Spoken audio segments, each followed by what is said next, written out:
You wanted the best. You've got the best podcast. The hottest podcast in the world. The Chris Voss Show, the preeminent podcast with guests so smart you may experience serious brain bleed. The CEOs, authors, thought leaders, visionaries, and motivators. Get ready. Strap yourself in. Keep your hands, arms, and legs inside the vehicle at all times, because you're about to go on a monster education roller coaster with your brain. Now, here's your host, Chris Voss. Hi, this is Voss here from the ChrisVossShow.com. The Our Lady Sings and Then Makes It Official. Welcome to the big show, my family and friends. As always, for 16 years, going on 17, over 2,100 episodes, the Chris Voss Show Podcast. You can go see it at ChrisVossShowPodcast.com. Thank you. Good night. No, I'm just kidding. Anyway, guys, just go watch the show over there. Anyway, we're live with an amazing young lady and amazing prolific author on the show. We're going to be talking about all of her books and some of the works that she's done. And you're going to be excited and buy every damn one of them or else. I don't know what that means. Today we have Ilana Long on the show with us today. We're going to be talking about her new book that taps into the hottest trend in exercise, and it's also great for dating and meeting people. Pickleballers is the name of the book, and it just came out November 12th, 2024. For those of you who are going to write me 10 years from now on YouTube and say, it's not new. Stop it. Look at the date on the video, for Christ's sake. Ilana is a famed author. She's written a number of different books that she has out. The Pickleballers book that we'll be talking about today is a rom-com, or as some people call it, romantic comedy. And as Gen Z calls it, I don't know, a bunch of random emojis. See, her other books include Ziggy's Big Idea, noted for its dialogue-driven approach. Several of her nonfiction essays are published in Chicken Soup for the Soul. And she's a regular columnist for the Tico Times, Costa Rica's national English language newspaper. Readership 12,000. There's a camera in the. We got a lot of leaders in that. There's a lot of readers. We're into leadership. Yeah, it's one of those things. Besides writing, she travels and lives abroad, hikes, paints, acts, sings, teaches, and parents her twin teens. Oh my God, that's a job right in of itself. So, welcome to the show, Ilana. How are you? I am doing super today. How are you doing? I am doing super. The comedy is just rolling as we were. It's rolling. We had more fun in the green room, but we'll see how this goes. We did a whole show in the green room before this. We did. We should have taped that part, but we should have. We should have really done that. So, Ilana, give us the .coms. Where do you want people to find you on the interwebs to get to know you better? Okay, my website is Ilana Long, ILANALONG.com, and I'm at Instagram at Ilana Long Writes. So give us a 30,000 overview. What's inside your new book? Okay, so this is a romantic comedy. And of course, you're never going to guess, but it's about pickleball because it's called Pickleballers. Yeah, there you go. And it's about a woman named Meg, and she goes through this recent divorce, and her friend Annie drags her out on the pickleball court because, where else are you going to go to lift your spirits? And that's the place. Absolutely. Or drinking at the bar, but one or the other works. Yeah. And she does that too. So, a few months later, she's really involved in the community, and she finds out that they're going to tear down her community pickleball courts. And the person who's heading that initiative happens to be the sexy environmentalist who she had this sort of romantic fling with. And, hilarity ensues and sexual tension and yada, yada. So, hence the rom-com. Now, you definitely, what inspired you to want to write a book entitled Pickleballers about the sport a bit? First of all, I love pickleball. I'm kind of obsessed, like a lot of people who you might meet who play pickleball. They kind of get in the zone and they play for hours and their whole bodies hurt and then they still don't stop. But that's kind of where I'm at.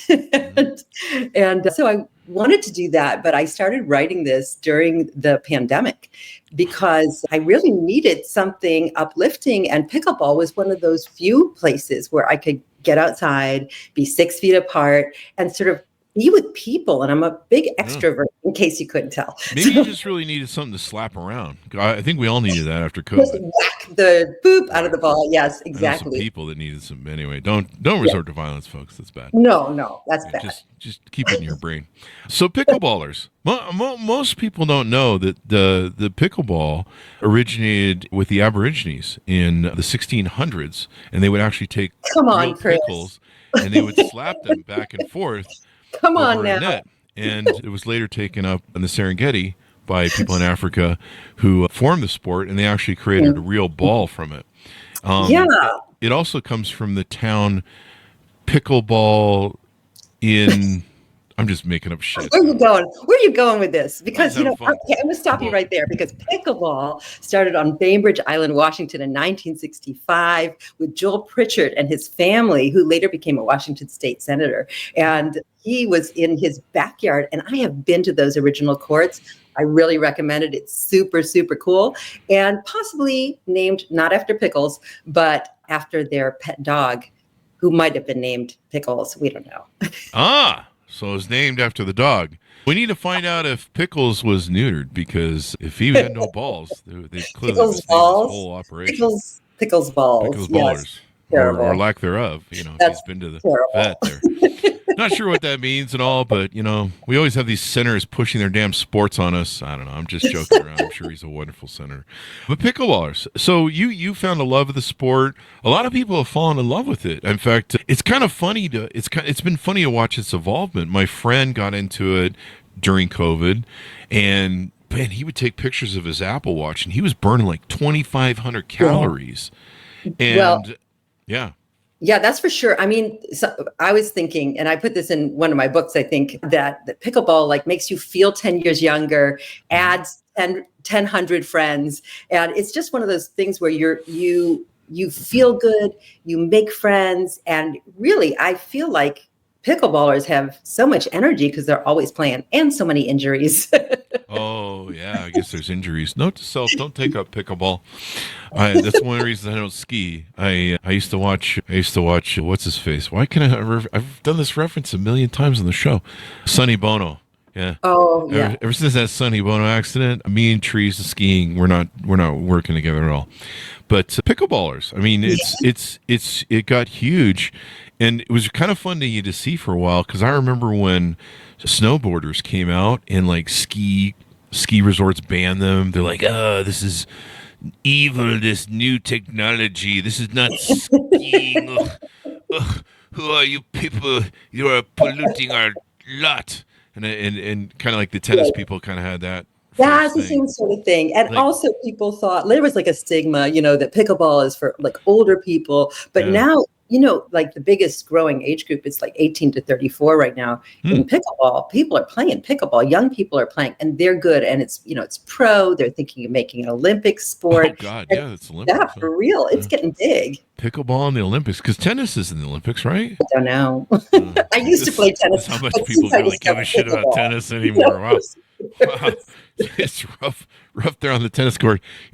All guys are standing around going, "Hey, you guys are taking over our courts, and you're playing with some little ball, and you're batting this pickle around or something." We've had to set up court sharing, and everybody is just like this kind of sort of fake polite, on the courts. Oh no, you guys go ahead. No, you guys go ahead. But behind the scenes, it's a lot more. I know the one thing with tennis is when I used to play tennis as a kid, because clearly I don't now. People in the audience are like, he has it for 10 years, 20 years. But when I used to play tennis, you used to get a real burn sweat going really quick. I mean, it hooks you up running around the court. I imagine it's kind of similar with pickleballers, because you got to run around that court and. Yeah, I mean, it's great. It's like ping pong, but you're standing like on the table. So you really got a lot of fast action, and it's very close. And you're almost always, at least at my level, I play with a partner always. Some people play singles, especially if you're younger, and you can cover that whole court. I cannot, but I go through bottles of water and bananas and peanuts, because I just need to keep hydrated and fed the whole time. I'm just like,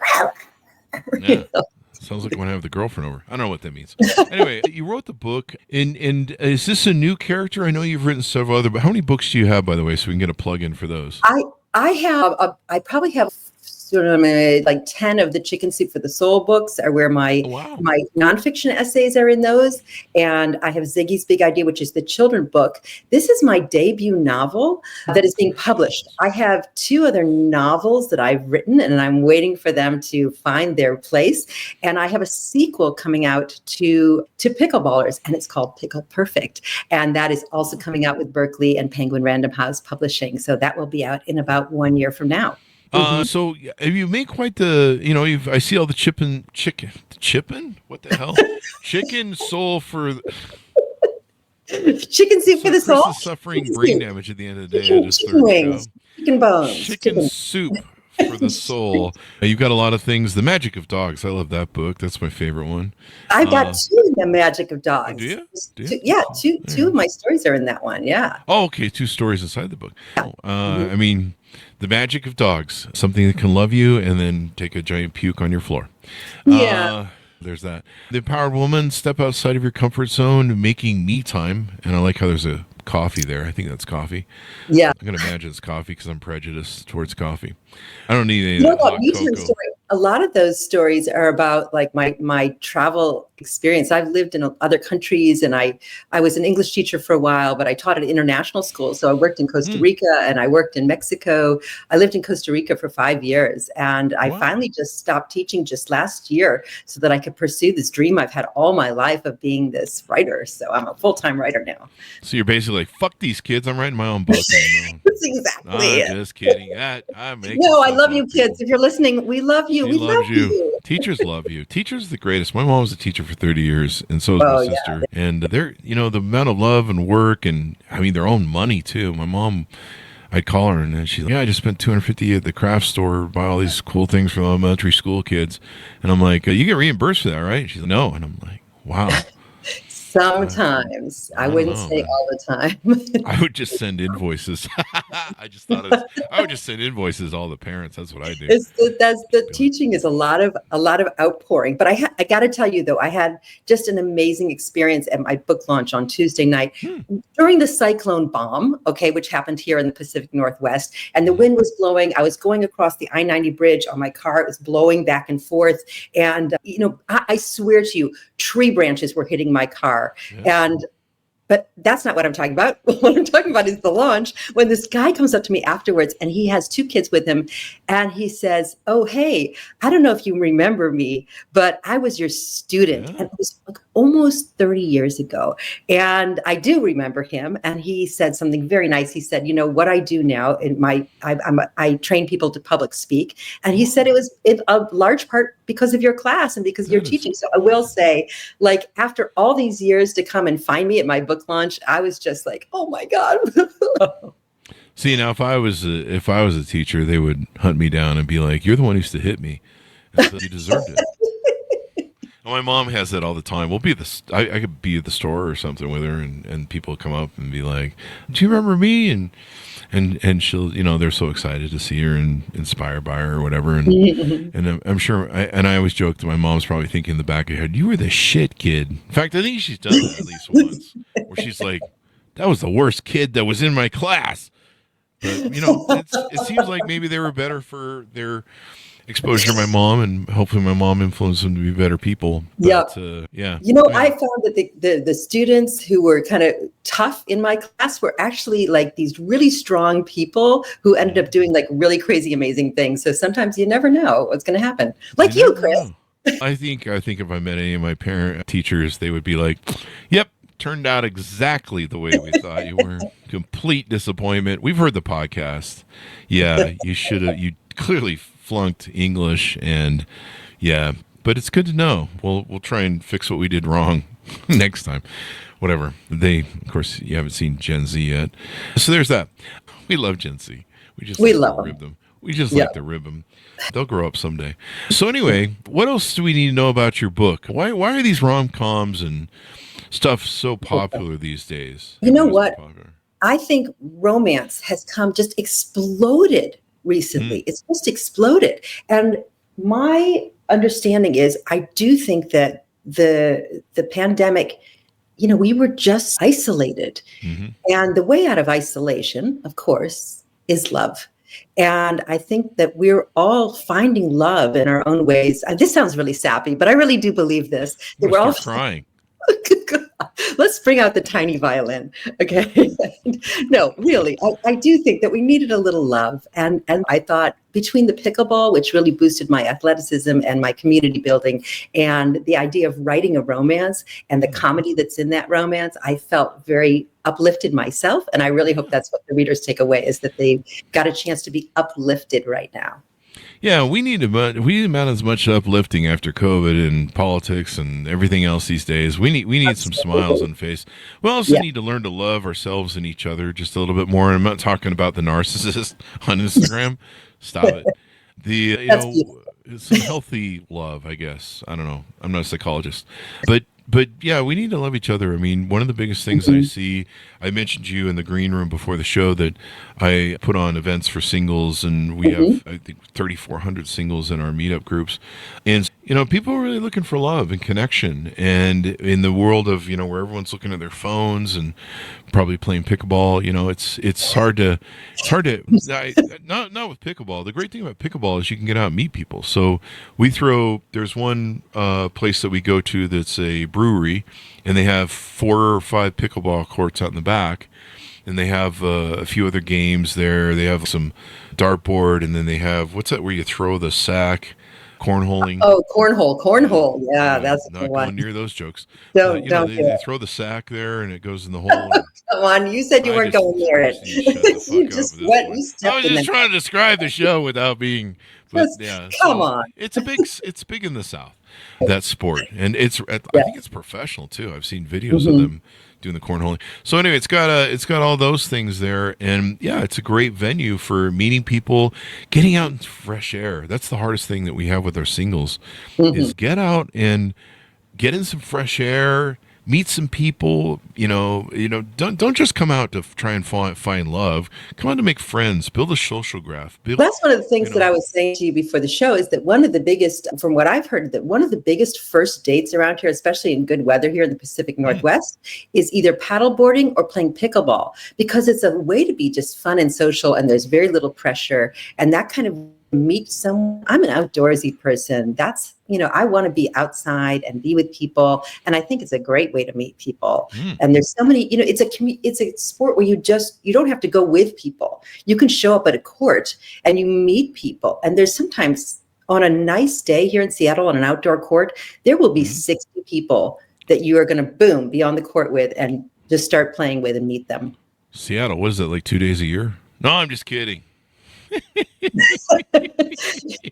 you guys still have Sundays up there where it's? Don't you guys still have Mark Sundays Twain said up there something where like it's like? Go ahead. Go ahead. Do your Martine. Go do your Martine. I got to tell you what Mark Twain said. It's so important. Yeah, we set it up now. No, I think it was about San Francisco, but maybe it was about Seattle. He said the coldest winter I ever spent was a summer in Seattle. Sure wasn't Utah. He came through during Trading Places, the book, or not Trading Places, Trading. I don't know what the name of the book I don't know. He met with Brigham Young in Utah. It was like Brigham Young was trying to explain having 75 wives or some damn thing, and then he read the knockoff of the Bible or whatever it was. But yeah, I don't. You guys still have Sundays up there where basically any day that the sun actually comes out, everyone takes off work and it just becomes a party day? I will say that's not really far from the truth, in that when we do have nice weather, if it stops raining, everybody just puts on their shorts and t-shirts. It could be like 62 degrees, 58 degrees. If the sun is out, you will see people in t-shirts and shorts. Go to a courtroom and the judge is in his shorts. It's like, it's balmy out. Yeah, all the lawyers are, where the suits go? It's Sunday. Yeah, all the Seattle friends tell us that. So, yeah. I mean, that's why you guys have all that coffee. It's kind of depressing with all that rain. That's beautiful, too. It's the Emerald City because of all the rain. We get these evergreen trees, and it's just green here everywhere. So. Kind of love it. It's like being back east with all the greenness. I remember when I went to West Virginia with my mom, because our family comes from there. Big surprise, huh? And it was just so green. Just everything luscious green everywhere. except for the alcohol in the stills. That was a different color. But that's Yeah, another different. story. So Pickleballers. So is there a follow-up to this? Do you see the characters that you put in the book continuing through you mentioned you might have one or two other books in the can? I do. I have the sequel, and it's already in final revisions right now with Berkeley Publishing also. It's called Pickle Perfect.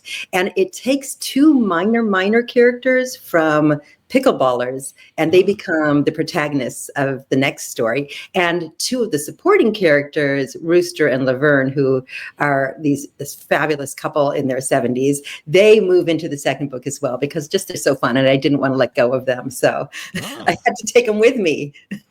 Yeah, I mean, I think it's great that you have that, because, people need to have exposure to this stuff so they can, do it all and find out how romance works. Because it seems like one of the things I find with a lot of my single people is they don't know how romance works anymore.